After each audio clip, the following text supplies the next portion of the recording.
You're live in the CNN Newsroom. I'm Jim Acosta. We are following breaking news at this hour. The president declaring moments ago that he ordered the Pentagon to shoot down the Chinese spy balloon as soon as possible.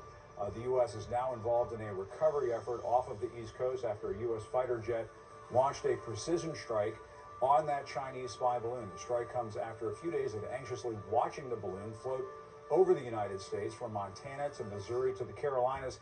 Here is another video of that strike. It bears emphasizing this is a tense moment in U.S.-China relations, and the world will be watching in the hours and days ahead. Let's get straight to CNN's Oren Lieberman over at the Pentagon. Oren, what more are you learning? I understand you were just listening to officials explain how all of this went down. What more can you tell us?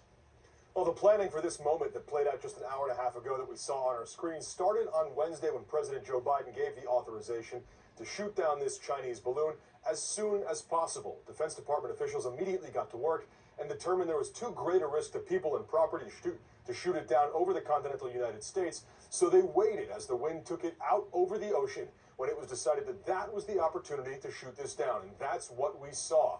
The U.S. Air Force launched F-22s out of Langley, supported by F-15s from another location, as well as other aircraft such as tankers, to shoot this down. It was an F-22 that fired an AIM-9 Sidewinder missile, a single shot at the Chinese balloon that took it down. The aircraft itself was flying at about 58,000 feet, according to a senior defense official. The balloon varying between 60 and 65,000 feet, so at incredibly high altitude. That one shot took the balloon down, and it crashed into the waters below, as we saw some of the videos coming out from eyewitnesses.